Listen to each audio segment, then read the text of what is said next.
seems. Good. Oh, it's that takes, those were good ones. HRX.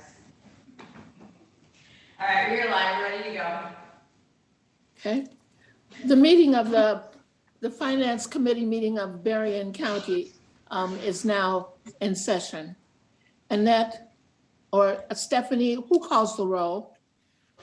Stephanie calls the roll. Stephanie, would you call the roll, please?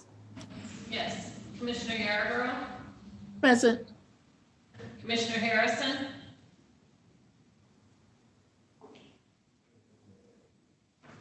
Commissioner Harrison? He's there, I just, okay. Should I go on? Yeah. Commissioner Hinkleman? Commissioner Scott? Here. Harrison's here. Harrison's here. There we go. Thank you. Annette, you have the agenda. What is will you call the agenda, please? Sure, I do have the agenda, and so the first item on your agenda today is accounting analyst Jake Whitaker is going to do the bid opening for 2020-063, which is for administration building security. Jake? Okay. So we didn't send this out to anybody, we just put it on the website, and then we had one person reply, and that was Lang Investigation and Consulting.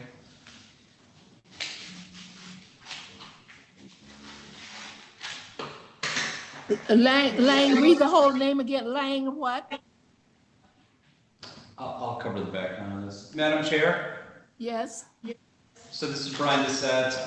Lang is providing security services at the county administration building. As you walk in as a member of the public, their team is screening the individuals to ensure they don't have a temperature, that they're wearing a mask, and they don't have any evident signs of infection of COVID-19. The admin committee met about a month ago and recommended that we continue to provide this service. But at that time, it was noted by Commissioner Meeks that he would really like to see that this thing be competitively bid. We went through the process of developing a bid spec. We got it up onto the county's website. We had an inquiry from a competing firm. However, we only had the one proposal that was formally submitted. So with that said, Jake can read you the proposal. Does that Thank sound you. okay, Nick? Yes. Thank you. Jake Whitaker. Okay, Would you read so for their bid, they quoted us 3 different ways. There's the hourly cost of $25 an hour, which is what we assumed on that bid request form. So then their weekly cost is $968.75, and their bi-weekly cost is $1,937.50. What was the second number? 1,000? The weekly cost of $968.75. And bi-weekly? Was $1,937.50. Okay. Madam Chair, I have a question that maybe our administrator can answer. On this bid, it's got 370 hours for the RFP. Is that figured on a 40-hour work week? So,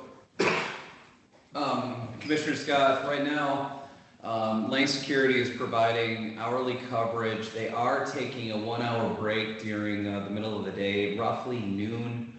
And then county staff is covering that 1-hour break. So I think, and I don't know this, I haven't looked at their latest invoice, but I think we're looking at $875 a week. Jake, do you know if that sounds about right, what we've been billed thus far? I don't know. I haven't been paying. Okay, so while the board while the committee discusses, I can double check with finance to see what our weekly billing has been from Lang. Okay, well, it concerns me a little bit on that because it was odd hours to go into 40 hours. And I believe we were told by HR director that the reason we had to hire an outside security firm was because no employee of the county could do that job because they weren't properly trained and it was not in their job description.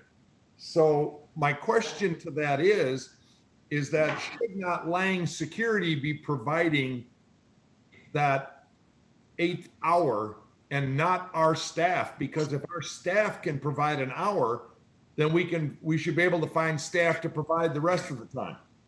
I mean, it's either or, either it is or it isn't. You know?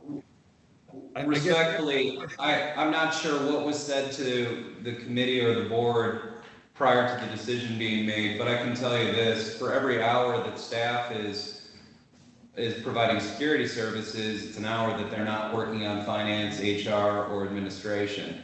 And that's exactly who we're pulling in to cover that 1 hour gap while the Lang people are going and getting lunch.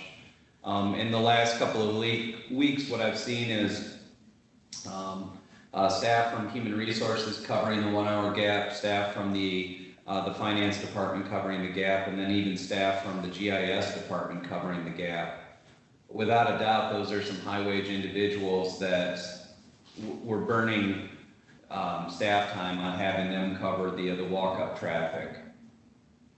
Right. I understand that. And that was my point, was that we were explained to by Shelley that it was not in the job description for anybody at the county admin building to be doing this security. And that's why we had to hire an outside firm. And that's what we did. So to me, if we're hiring an outside firm to do this, then that outside firm should be covering that. You know, that was my only point. Okay. Mr. Litiker, I heard you say there were they bid it a number of ways. Was there something more than this weekly and bi-weekly, or was that it? And then hourly, which was $25 an hour. Okay. That's his comment. Committee, are there any other questions? And so they're working now, right?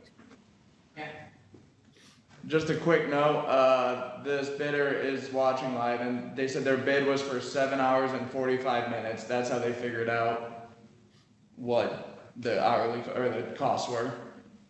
All right. Thank you.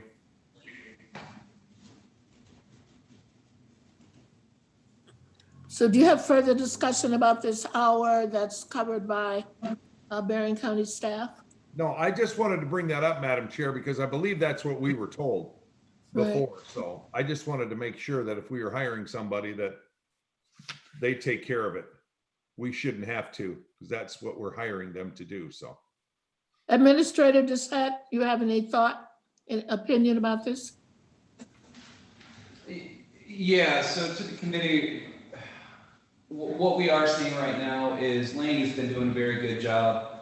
I've talked with several of their employees. They're all very pleasant. They've done a nice job of having the incoming public queue and keeping those people as physically separated as possible.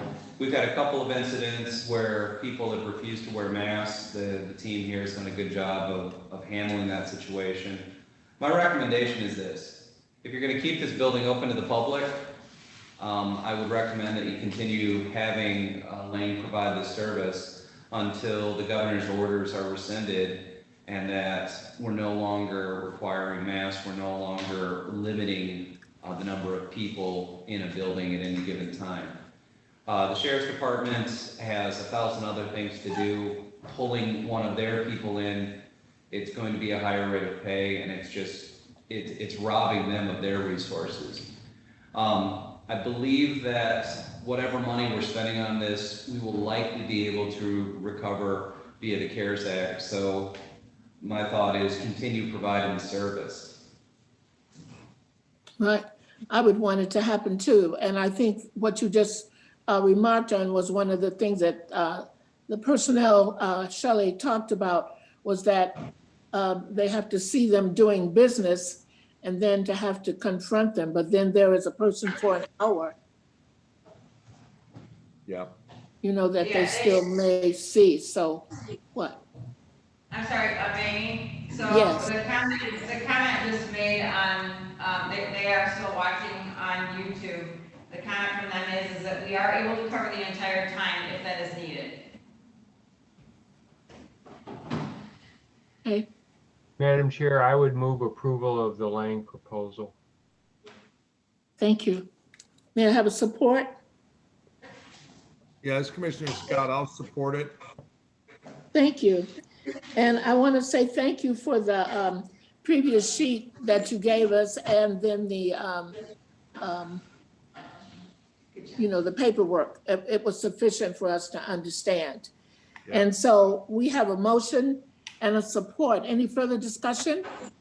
Would you call the roll, please? Commissioner Yarborough, Yes. Commissioner Harrison, Yes. Commissioner Hinkleman, Yes.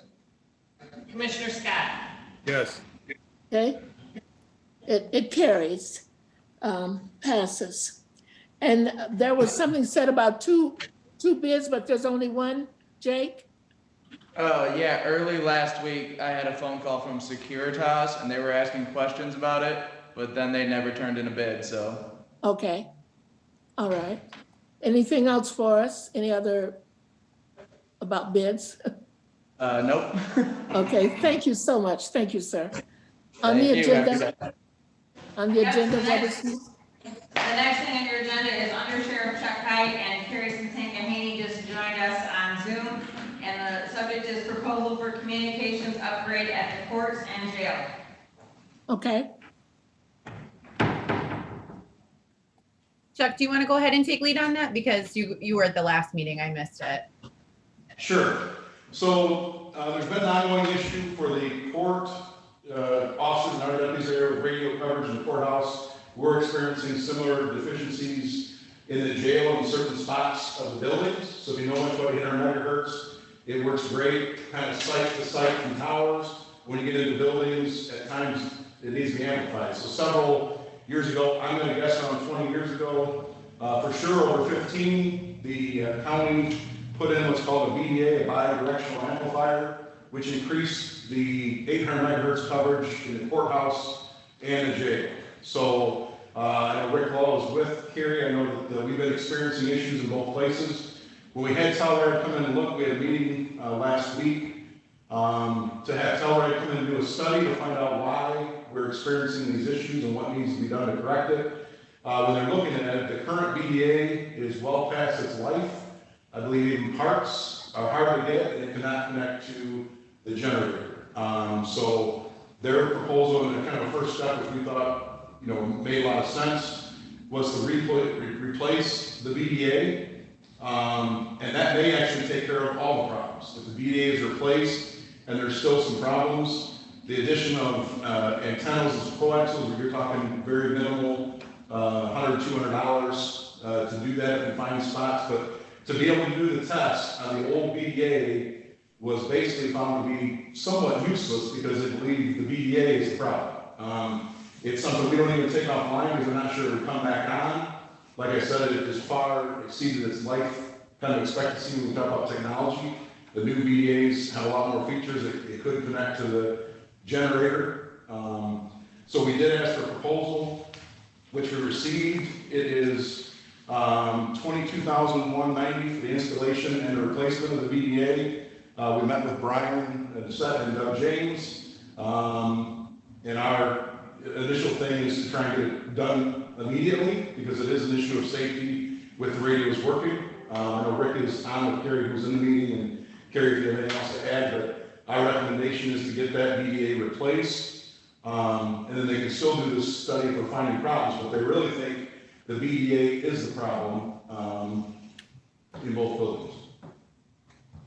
Yeah, and we actually had Telluride come in last year because of this kind of bunk out issue and do a walkthrough, and that's they believe the greatest problem with creating these downspots is in fact the BDA. So you'll see in the proposal they have the signal quality information for all the floors in the courthouse.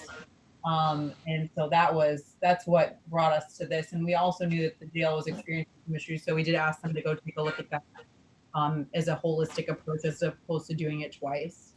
So I don't know, Rick, you wanna? No, I mean, basically, the bottom line is not only for the jail, but for the court, and we've experienced ourselves as an officer safety issue. We have a lost call and somebody's calling for help and we never hear it. And it's a routine thing where we lose calls in certain parts of the courthouse every day.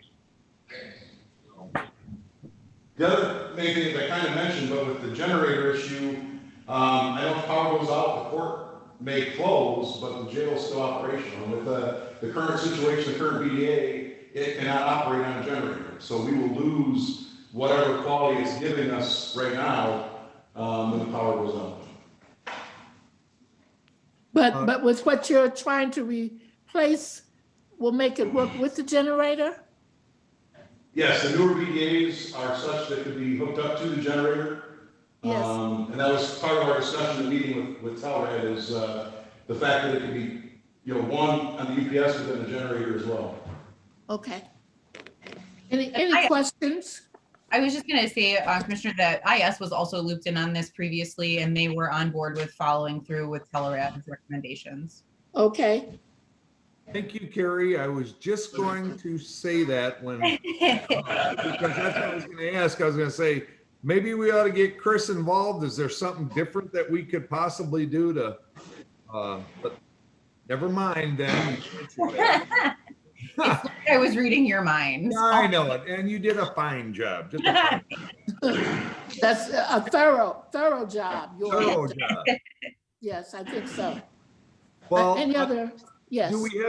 do we have to approve this under an emergency order? Because I'm more than willing to make the motion to approve this under an emergency order because under public safety and staff safety.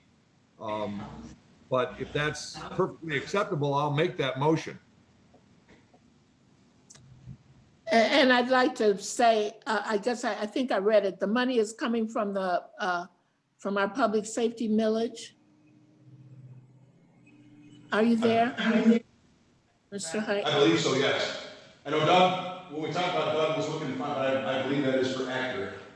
The fund balance. Okay. Any other questions? This is Commissioner Harrison. I'll second Commissioner Ezra Scott's motion. Thank you. Motion's been made, properly supported. Any further questions? This is about accepting the proposal from Telerad. Would you call the roll, please? Commissioner Yarborough, Yes. Commissioner Harrison, Yes. Commissioner Hinkleman, Yes. Commissioner Scott. Yes. Okay, thank you. Madam Chair, my question, I have one other question. Since this is an emergency type procedure, does this have to go before full board or are we allowed to do this for them to go ahead and order this and have the administrator approve the contract? Is that what we're doing? I actually think I can go upstairs and check with Doug James, but I believe you as the finance committee has the authority to do that. Is that Right. Brian? Thank you. Because that would have been my intent on the motion due to the word emergency. Members of the committee, that's exactly my interpretation. If you all want to see this move forward, I'll work with finance and we will make this a high priority. The idea of court staff not being able to clearly communicate with law enforcement, that's something we need to get rectified very quickly. Yeah. Thank you for that answer. Yep. Thank you. Thank you. The next item on the agenda? So the next one is Building and Ground Superintendent Todd Johnson to discuss bids 2020-13 and 2020-14. There's an issue with those, and so Todd, take it away. I'm assuming everybody got the memo I put together, and I apologize, it was a little lengthy. I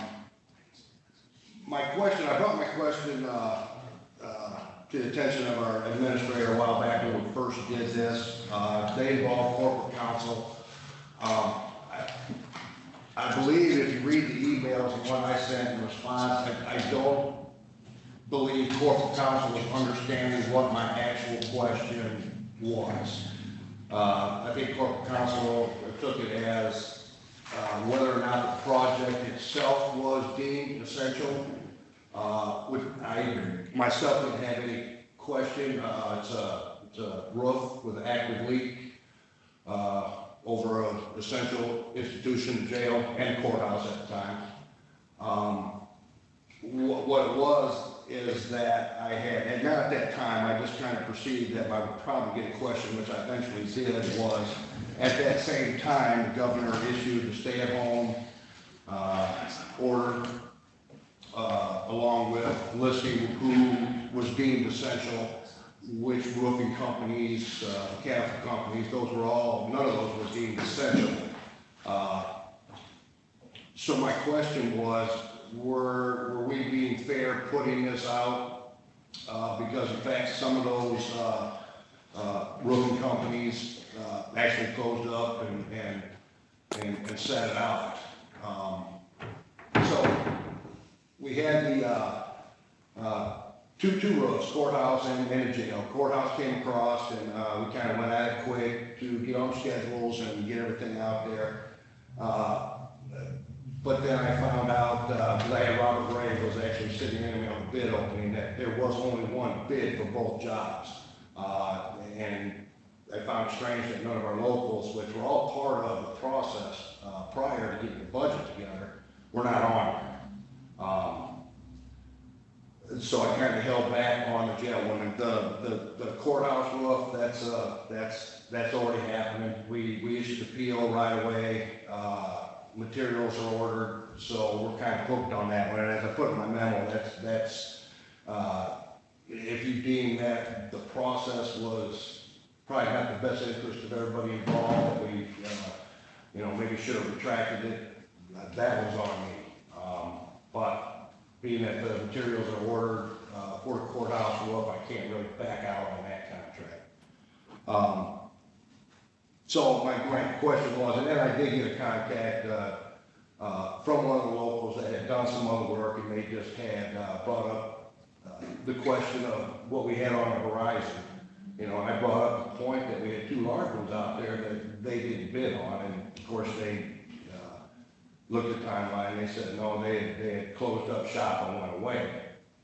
I don't know what. I'm trying to find out what our responsibility was for putting that out. You would assume that most companies, even though they did close up shop, would have kept in contact with their emails and mail coming in and such things. But I couldn't tell you whether that was right or wrong. So basically, I'm looking for, if we want to move ahead with the jail project, I need to know which direction to go.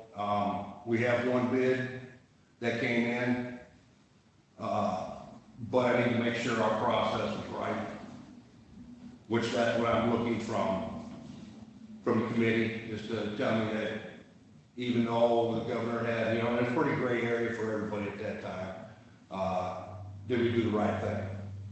And if you tell me to move forward, I go forward. But I'm looking for a little direction on that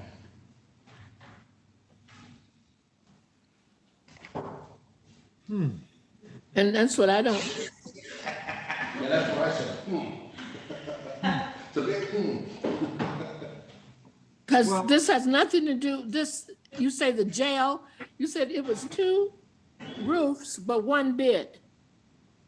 Well, there were two bids at the time, one for the courthouse, one for the jail. Right, two separate, yeah. Right, now I reacted pretty quick on the first one, that was the courthouse, and that was the one that was, the priority was. So I got it up right away to make sure everything was on schedule, because it was a tight window and everybody was getting back to work. But then after a little more investigation on what actually happened is when it started, something not sitting right with what came across. Okay, So the jail one, I haven't issued anything for yet. There is a bid that came in from the same company that did the courthouse. I just haven't issued it. So But did you accept the bid on the jail? It was the only one. We haven't actually confirmed to them. We confirmed to them that they had the courthouse. And that's basically the PO they received, but they haven't anything for the jail as yet. But I guess, committee, my only question is that it's not our fault about COVID, and it's not our fault about the governor's orders. And if we did put an RFP out for this and send it out to bids, if none of our local roofers were in business to look at that bid and they didn't check their emails or whatever, I don't think we can be held responsible for that. And I guess it concerns me a little bit that what you're asking for maybe is, should this be sent out for rebid again?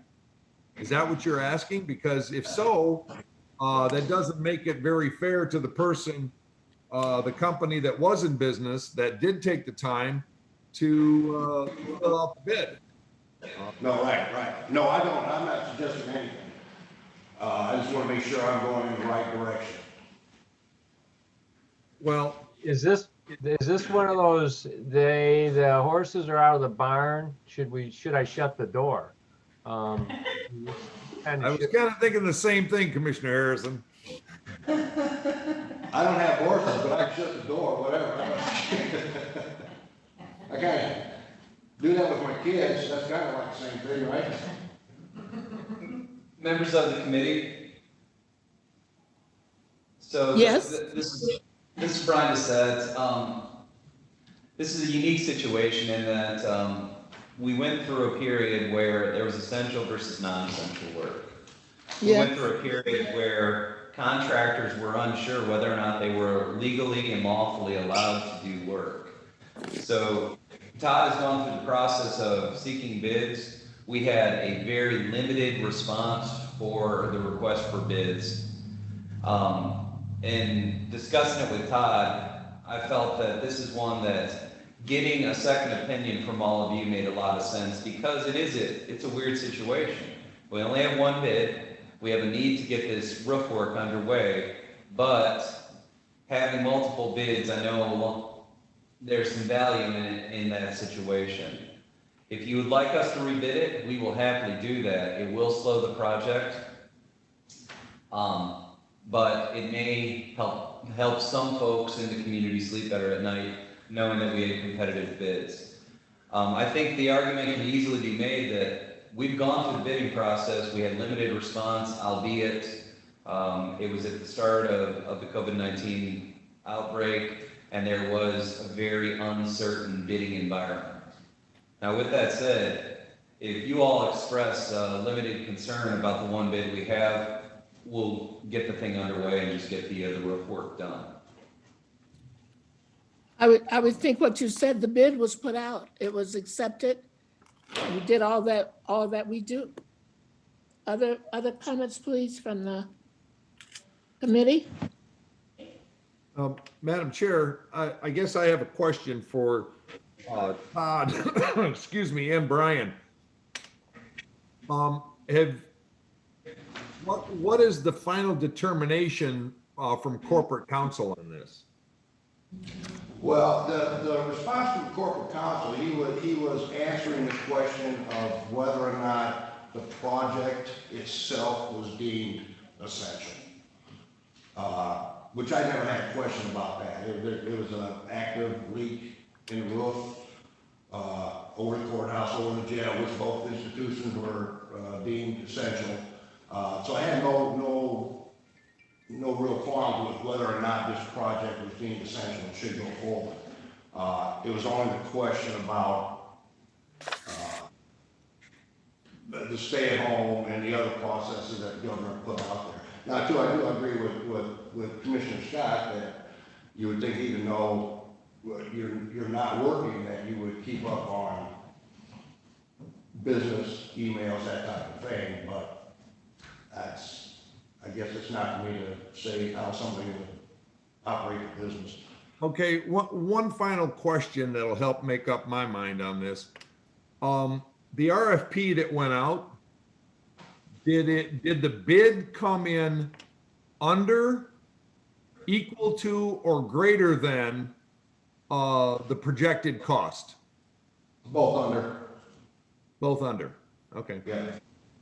And two, I have no qualms about the company that did put it in at all. They're from Grand Rapids, but they're a good company, so, I have no qualms there either. Was it bid out for both projects or bid separately? One for the jail? They went out separately, but they went out at the same time. There were two separate bids, but they went out at the same time. And did you accept both bids? You know, tell the vendor that, okay, you've got both projects. No. We told the courthouse we got that right away, and then we haven't done anything with the jail yet. We told him that he was right now the lowest bid, but there was might have been some question of the process that I needed to clean up before I issued the PO. Madam Chair, you've kind of moved far enough down the rabbit hole on this one to, I think it would be very difficult not to award them the bid at this point in time. So, you know, if you know, my take on this would be to just move forward and allow that job to be done by the bidder that's, you know, by the process that we've already done correctly. And what I would like to ask you, Todd Johnson, is were there other roofers that said, why are they doing this, or what? No, it was only one vendor that had mentioned it, and it was only in a like obscure way. They had done some other work and were looking for their payment and just asked what was on the horizon. That was it. Because he saw the work being done. No. He just asked what was, you know, if we had any other roofs or anything that were going to be on the horizon for this year. That's all. Okay. That's the only reason I brought. Okay, thank you. Any other further discussion? Madam Chair, I'd like to make a motion to have Todd go ahead with the bid that he received for the jail. Yeah. Go ahead and accept that and send the PO out. I believe, like Commissioner Hinkleman has said, I think we've gone too far down the rabbit hole to change now. That's my motion. May I have a support? I'll support that. Thank you. It's been moved and properly supported. And so what we're saying is did they finish the courthouse?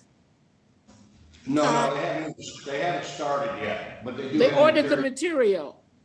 Yeah. Now, it'll work to our benefit because they're both right there. It's a very big job, so they can, doing both of them from the same company is going to be an advantage. And that's what our motion clearly is for them to finish, to do the job. Right. Yep. Okay, all right. Any further questions, discussion? Would you call the roll, please? Commissioner Yarborough, Yes. Commissioner Harrison, Yes. Commissioner Hinkleman, Yes. Commissioner Scott. Yes. Motion carries. What else is on the agenda? We're gonna need your approval of the minutes from your August 20 meeting. We need a motion and a support and then a roll call. Okay, may I have a motion, please, for the minutes for last week? Commissioner Harrison, I move approval of the minutes. Thank you. Support? Yeah, Commissioner Scott, I'll support. Thank you. Any questions, corrections? Would you call the roll, please? Commissioner Yarborough, Yes. Commissioner Harrison, Yes. Commissioner Hinkleman, Yes. Commissioner Scott. Yes. It passes. Anything else on the agenda? I'm checking for public comments. Okay. Madam Chair, Yes. Commissioner Scott, I have a question for Administrator Doucette. Brian, I fully expected when Chuck was sitting next to you that we were going to be discussing the catastrophic motor. for the vote. Don't we need to move on that fairly quickly? So Ezra, I'm waiting. We got some delay or some lag there. It looked like you had more questions. So the 3 out of the 4 sent me emails saying, please proceed with getting the motor repaired. Yesterday, I said to Chuck Hyde in finance, let's proceed with getting the motor repaired. It was a catastrophic failure.